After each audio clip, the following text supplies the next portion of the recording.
o inimigo das nossas almas, pode vencer o nosso Deus? Então, se Deus é por você, ou seja, se você está em um estreito relacionamento com o nosso Deus, com o Senhor Jesus, se você já se rendeu, se você já confessou, se Deus está com você, se você tem certeza que Deus está com você, se Deus é com você, quem pode ser contra você? As lutas, será que é maior do que o seu Deus? As batalhas, as aflições, a doença, a ansiedade, o seu patrão, a sua esposa, os seus inimigos, quem pode ser contra Deus? Quem pode vencer Deus? Fala para mim. Será que existe alguém que tem esse poder de vencer o nosso Deus?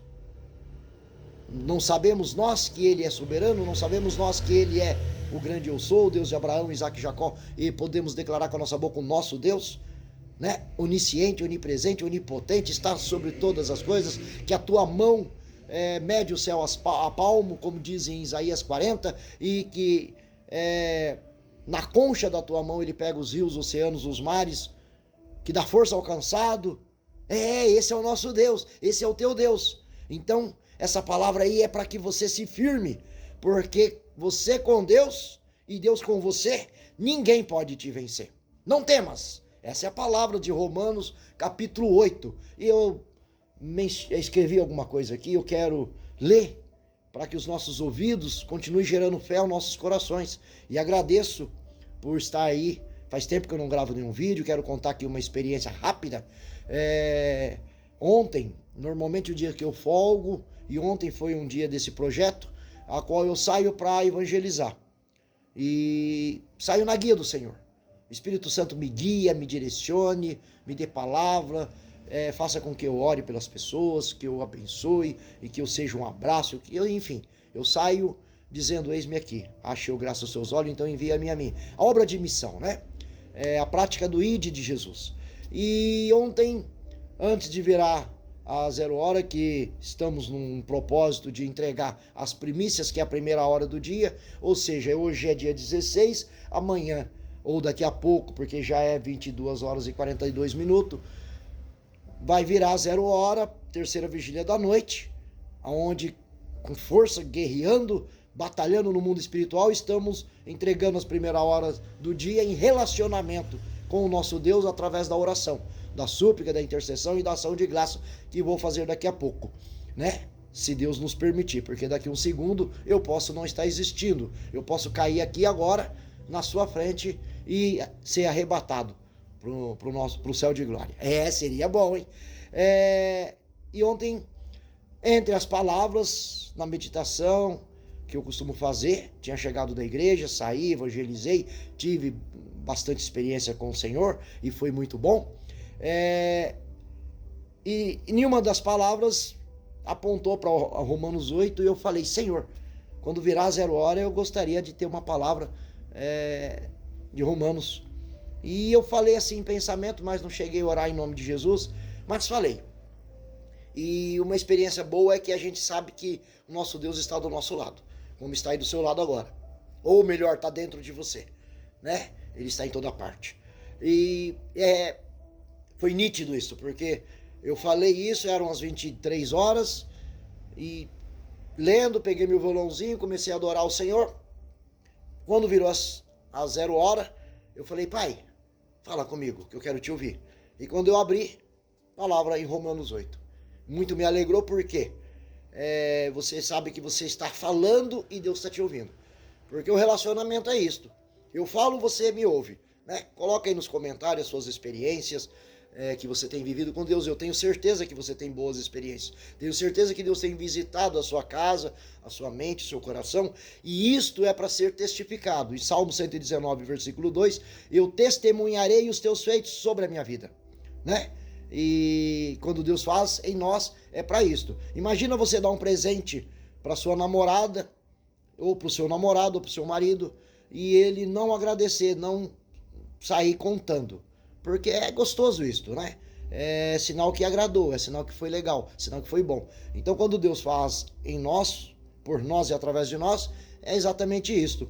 é quando eu reconheço e eu testifico essa bondade de Deus, essa misericórdia, esse feito, né? E isso vai fazer com que mais pessoas aumente a sua fé, queiram buscar essas experiências, né? E de certa forma você vai estar ajudando essa pessoa. E isso é bom. Vamos lá. Romanos 8 é um capítulo, tá? Esse é um resumo do capítulo de Romanos 8. É fundamental que declara a essência de condenação para os que estão em Cristo e a vida guiada pelo Espírito Santo em contraste com a carne, né, que é a nossa carne, e a segurança eterna do crente no amor de Deus. Ou seja, o que está dizendo isso daqui? Que quando começamos a servir ao Senhor, morremos para as vontades da carne, morremos para uma vida adâmica, né, pecaminosa, e nascemos para Cristo. Novidade de vida. Né? Isso João 3, Jesus explicando para Nicodemos. Nicodemos era um mestre da lei. É possível eu entrar no ventre da minha mãe e nascer de novo? Né? Ele, tão sábio, tão inteligente, faz uma pergunta dessa. Mas é mais ou menos também assim. Nascemos da nossa mãe, em pecado me gerou a minha mãe, diz os Salmos 51. Mas, e lá em Nicodemos, então Jesus disse, terás que nascer da água e do Espírito, ou seja, o batismo, confissão, reconhecimento de Jesus, enfim, uma novidade de vida. Então, é um contraste. E a recomendação de Romanos 8 é viver sendo guiado pelo Espírito, ou seja, uma novidade de vida, mas não guiada pelas vontades da carne, pelas paixões da carne, pela inclinação da carne, como em Colossenses, Gálatas também vai mencionar. Mas pelo Espírito, guiado pelo Espírito Santo de Deus. Não é o Espírito meu, o empréstimo de Deus. Somos compostos de corpo, alma e Espírito. Não é esse Espírito, é o Espírito Santo de Deus, que após o batismo, após a confissão, após o arrependimento, após uma vida transformada e pelo batismo, recebemos, né, o selo da promessa, que é o Espírito Santo que vem habitar em mim e você. Coríntios 3,16. Ela aborda, ou ele, né, o capítulo 8 de Romanos, aborda a adoção como filhos de Deus, a esperança na glória futura e a garantia de que Deus faz todas as coisas cooperarem para o bem. Ou seja, tanto coisas ruins que nos acomete, que somos acometidos, que acontece conosco, como coisas boas, ou seja, tudo Deus faz cooperar para o bem, né? É o que vai mencionar Romanos, capítulo 8. Vamos falar um pouquinho do verso do 1 ao 4, que fala sem condenação. Não há condenação para os que estão em Cristo Jesus. O Espírito liberta da lei do pecado e da morte que o ser humano não conseguia cumprir. Só o Espírito Santo de Deus, né, consegue nos libertar da lei do pecado. Lembra que o dom gratuito de Deus é a vida eterna, mas o pecado gera morte. Então, aqui está dizendo que o único que consegue libertar é o Espírito Santo, né? Que vai nos guiar a conseguir cumprir e viver pelo Espírito. Carne versus Espírito. Do versículo 5 ao 11, viver segundo a carne é morte e inimizade com Deus. Viver segundo o Espírito é vida e paz. Quer viver? Quer ter paz? Viva inclinando pelo Espírito e assim vai estar na amizade com Deus. A mente voltada, a mente, o intelecto, a razão voltada para o Espírito Santo gera a santidade, né? Sem a paz, sem a santificação, nem eu, nem você vamos conseguir ver Deus. Não vamos chegar à eternidade. Hebreus 12, 14. Então, fugir da aparência do mal e da aparência do mal e procurar ter paz com todos. Sem paz, sem santificação. Então, o que é que gera a santificação, a santidade? O Espírito Santo, transformando a nossa mente, a uma mente de Cristo, ao nosso comportamento, né? E aí a gente vai se santificando, ou seja, vamos deixando aquela vida promíscua, a vida errada, palavrões, xingamentos, iras, dissensões, heresias, né? Tudo que afasta a presença de Deus, né? Que é o pecado, e tudo que entristece o Espírito Santo. Isso vai sendo galgado dia a dia, que é o trabalho do Espírito Santo na vida de todos que foram selados, que o aceitaram, né? Do versículo 12 ao 17, adoção como filhos. Os crentes não são escravos, mas filhos adotivos que podem clamar. Olha lá, você pode clamar por Abba Pai. O Espírito Santo testifica que somos herdeiros de Deus e cordeiro de Cristo, né? Então esses versículos do 12 ao 17, eu posso, você pode, na sua dificuldade, na sua necessidade, né? Seu pedido, aquilo que você almeja, sonha, deseja, clamar por quem? Por Abba Pai. Também na sua, né, um perigo, você clama por Deus, clama por Abba Pai. Por quê? Porque Ele é o nosso Pai, nos adotou, ou seja, família de Deus, família cristã, família que foi adotada. Hoje somos herdeiros de Deus. Então o Espírito de Deus testifica com o meu espírito que eu sou salvo e sou filho de Deus, né? Então essa é a garantia, é o penhor. É como se alguém fosse lá e desse um selo. Ou seja, nós já temos lapso e ideias do que vai ser a eternidade, né? Porque você vai para Eclesiastes 3:11, porque Deus depositou dentro de mim, dentro de você, o desejo pela eternidade. Portanto, esse vazio nada preenche. Muitas das vezes queremos ir nas drogas, nas bebidas, nas noitadas, nas farras, nas casas noturnas, achando um preenchimento para esse vazio. Mas esse vazio, mulheres bonitas, bebidas, dinheiro, fama, status, não vai preencher. Acredite, só Deus vai preencher esse vazio. Eu falo porque eu já vivi nesse lugar. Então, isso é fato, tá? Então entenda que enquanto você não convidar Jesus para morar dentro de ti, né, reconhecê-lo como seu Senhor, você não vai ter paz, você não vai ter vida, e esse vazio vai estar sempre aí. Sempre vazio, sempre precisando ser preenchido, e só Deus preenche, porque é o depósito, é o que Deus fez para todos nós. Somos criatura dele, né? Do versículo 18 ao 25, fala sobre o sofrimento e a glória futura.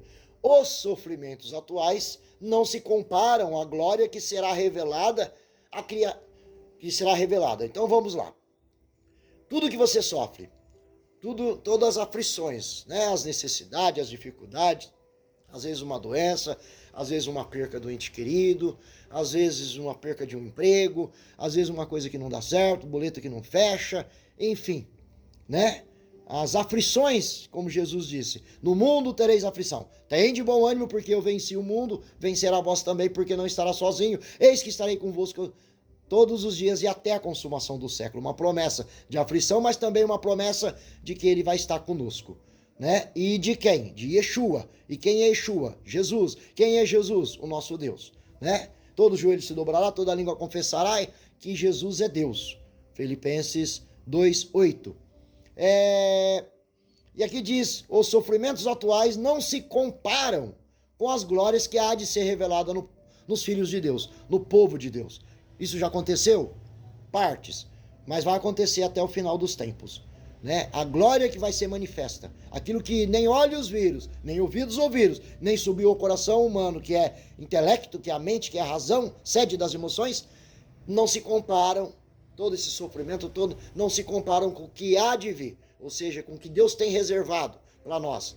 Isso é 1 Coríntios 2:9, né? Aquilo que nem olhos viram, nem ouvidos ouviram, nem subiu ao coração humano, mas que ele já preparou para você, principalmente, e para mim.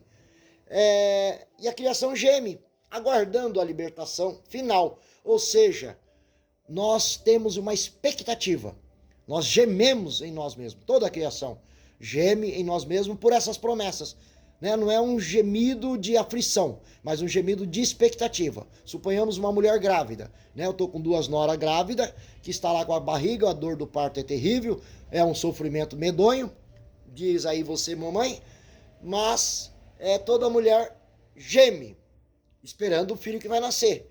Mas ela geme com expectativa de abraçar seu filho, abraçar sua filha, né? E quando ela sofre ali naquela dor e soa e grita e, né? É um sofrimento medonho, mas quando recebe a criança, a alegria vem. Então ela geme, mas ela sabe que a esperança, a expectativa, vai nascer uma criança e vai alegrar e vai compensar todo esse sacrifício, todo esse sofrimento, né? Diz aí você, mamãe, se não é verdade o que eu estou falando. Então, toda a criatura, todos nós gememos esperando na expectativa, crendo nas promessas que foi feito pelo Deus, que não mente, não é como o homem que mente, não é como filho do homem que se arrepende, mas é Deus. E a tua palavra não volta vazia, ele é imutável, é o nosso Deus, né? Olha quantas promessas